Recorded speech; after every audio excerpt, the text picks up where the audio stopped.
Hey guys, what's up? ColbyCheeZe here for OnRPG.com, and I'll be doing a review of Realm of the Titans. It was just recently released to beta, and you can join up if you have an Area Games account and play this. It is a pretty interesting game. Area's take on the whole MOBA genre. It is, I'd say, a mix between Heroes of New Earth and League of Legends. It gets you kind of the best of both worlds.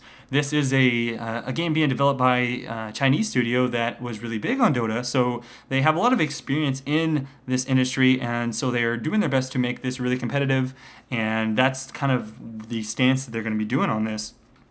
So there's a whole lot of different mechanics in the game I'm going to cover in my review today, and just give you guys my my feedback on what I feel the game is going and what direction it's going, and kind of how it looks so far up to now. Right off the bat, looking at the game, I can already tell that they've got their heads pointed in the right direction. You can notice that there's already replay functionality, and there's already a way to do observer mode and referees and all that good stuff. So they've got a great foundation in place. I think this is a very important thing for these style games and MOBA style games. It's for people to be able to watch the replays and do the shoutcasts on them live, and that's really going to help the esports scene take off right away. So the only thing left then, after you've got all of those foundational things in place, is, well, is the game going to be competitive and fair and balanced and that sort of thing? So that's, that's something that you would have to look at in more detail later on. Of course, this is the beta, and this is their chance to have everyone come play this game, test out the different heroes, and really decide on if that one hero needs tweaking and stuff like that. And in games like this, you always have to keep tweaking their champions, but from now we can go ahead and take a look at how well they've done so far without that giant spread of community feedback. So I'll be going into all of that here shortly as well. I want to go ahead and give you some of the core, I guess you can say, game mechanics that differ in this game as opposed to other games such as League of Legends or Dota and Heroes of New Earth and that sort of thing. So in most of these style MOBA games, you have your standard map with the 3 lanes, and it tends to be the same with both Han and League of Legends, that same map style where one goes straight down the middle and when one curves up and then to the right, and that sort of thing. They've actually decided to veer away from that exact same map style, and they have 2 different maps in Realm of the Titans that you can play on. So one of them actually has 3 straight lanes that you can go down, and the other one has 2 kind of curvy lanes which you can go down. Also, in between the lanes, there are going to be jungle creeps, which you can go in and get extra experience off of and level up off of those outside of the laning phase. So that's going to be similar to both of those games as well. Now in Han, there's like a shop in the forest which has items for that has different items that you can buy, and League of Legends doesn't have that sort of thing. So this is kind of a middle ground. What Realm of the Titans has done is they've added a shop in the woods. However, you can't buy anything different there than you could actually buy from your same base. Instead, you can actually purchase items even while you're in the lane. And what it'll do is it'll put those items into a backpack, and you can go either to that shop that's in the woods or back to your own base, and it'll pick up those items for you. So that's 2 different ways for you to pick up different items as you're laning. If you don't have to go back and heal up and get your mana back at the base, then going to that shop in the woods is a viable option. So that's just some cool stuff to look at there. Also, with this game, you have 8 item slots. This allows for better, well, for one thing, it allows you at the very, very, very end of the game, if you have tons of money, to have a really big set of beefed up items. However, that's not always going to be the case, especially if you're playing on the bigger map, which has more, I'd say, lower amount of gold gain than on the smaller map. There are 2 different win conditions on those, but the main thing is that having these extra item slots allows you to have more wards and potions and just the smaller stat increase items that you can stack up to give you kind of an early game advantage. And late game, once you've got kind of your core items built up, you do still have those extra slots that you can hold extra wards and potions and things in. So that's really useful to be able to do that. There's all kinds of different items like the wards and teleportation scrolls and other things that are going to help you out. So it's nice that you can do that. As far as the laning mechanics on this game, again, there is a little bit of mix between League of Legends and Heroes of New Earth, and that you can actually deny the creeps on the enemy champion. So what that means is if you try to last hit your own creep, what will happen is it'll kill them and take that experience and gold away from the enemy if they had been able to last hit it themselves. Of course, you do last hit the enemy minions to get that extra gold for yourself. So there is a little bit back and forth, and there is a little bit of ability to keep your opponent under leveled from you. However, there is no way to actually shut down a carry from getting really strong and fed by ganking them. You just have to basically outplay your opponents. What I mean by this is in Heroes of New Earth, if you are to kill somebody, they will actually lose gold if you kill them. Whereas in League of Legends, that doesn't happen either, but people are more balanced out in that sense. In this game, you can deny, but you cannot lose gold on death.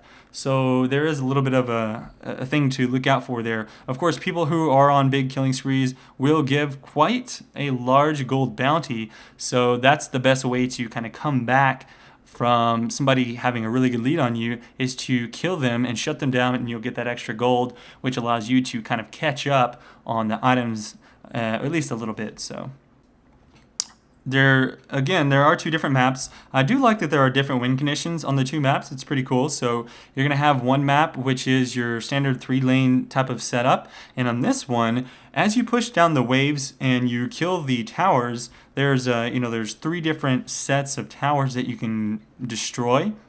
But once you get to the entrance of the enemy's base, there's actually a creep spawner where the creeps will spawn from and send those creeps out, and you can actually kill that creep spawner and then spawn your own creep spawner there, which will allow you to not only teleport to that building with just a regular teleportation scroll, but of course your creeps will spawn there and push into the enemy base. This allows for some interesting push mechanics.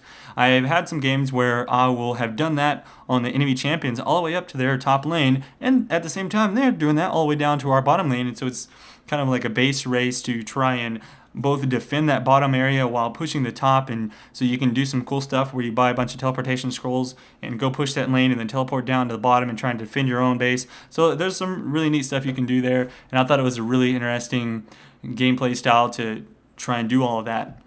Another thing that they've sort of taken a little bit of feel from League of Legends is their Titan skills, which is, if you play League of Legends, kind of like summoner abilities. Now, you can't actually pick this before the game starts. You will pick it while the game is going, and you can only have one at a time. But the interesting thing about the Titan skills is that there is a very large number of them that you can choose from. There's an offensive, defensive, and a support tree of Titan skills. And the way it works is at level 1, you'll pick one of the Titan skills that you want to use throughout the laning phase, etc. Later on, as you level up and kill and get gold and stuff, as you get higher level, you'll be able to choose another Titan skill.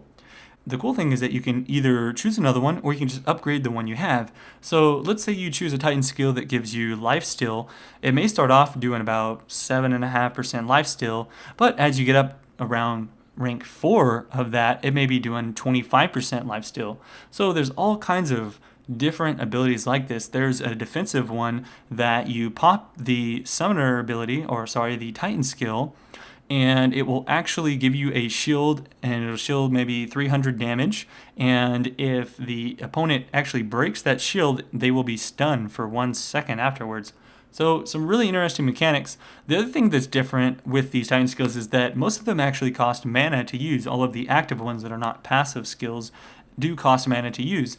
So on some of the champions that have lower mana pools, you have to be careful about that, because there's actually a lot of difference. If you're used to League of Legends where most champions have pretty good mana pools and they can regenerate that mana fairly quickly, it's not necessarily the case from what I found playing through Realm of the Titans. In Realm of the Titans, the champions with low mana pools, if you want more mana, and if you want better mana regen, you actually have to buy the items for that. It doesn't necessarily just come naturally as you level up. So that's something to think about as well. I really enjoyed the champion variety in Realm of the Titans. It was really diverse. There was some really cool abilities that you can actually try out in the game as well. Some of them actually involved one ability having 3 different sub abilities in it. For instance, one champion called Aether was able to shoot off a very long range nuke which veered off to the left or down straight or veered off to the right. And you can use all 3 of those in succession to do a very large burst of damage if you're very good at aiming those skill shots. One champion had the ability to lock you into a particular area, and his ultimate would put a bomb onto a champion. And if that bomb or if that champion were to touch another champion, the bomb would be transferred to that other champion, except the bomb would now do more damage. The interesting thing is that this bomb can be transferred from allies to enemies, so if you get stuck in this little small area with 2 or 3 of your allies, you start passing that bomb around, you're going to do a ton of damage to everyone around you. And so there was a whole just big area of different tactics you can really see being used in conjunction with different heroes together and things like that. One pretty interesting concept that they've brought over to this game from a custom game mode in Dota is super creep. And basically what can happen is there are boss monsters on the level that are similar to like Baron Nashor in League of Legends. And what happens is if you kill this boss monster, you'll weaken the defenses of all of the enemy turrets and creeps for a decent amount of time. But what's cool is that boss monster will now spawn in one of your lanes and help you push down the enemy lane. This boss monster can be really strong. Like for instance, one of them will actually jump up on top of people and stun them. And so there's some really cool tricks that you can do with that. Of course, it is dangerous to go fight against these monsters. You do have to have a couple of your champions work together. And if it's warded and your opponent sees that, they can come stop you and that sort of thing. So you do have to kind of look out for that. Overall, I think it's going to be a lot of fun to play this game and check out all the different stats that come along with it, as well as just get an overall feel of the game. There's a lot to go along with it, so much more than I can go over in just a short review today, such as, just the way all the different items work together and all the different maps and the win conditions and all the different boss mob creeps and just all that stuff. But I'd say definitely give the game a try. It is going to be free to play, and so you have just all that freedom to play around with. If you guys want to check out more about the game, be sure to go to OnRPG.com, or you could discuss the game at OnRPG.com/boards. As always, if you want to see more reviews like this, be sure to subscribe to our YouTube channel, and I'll see you guys around next time. This is ColbyCheeZe.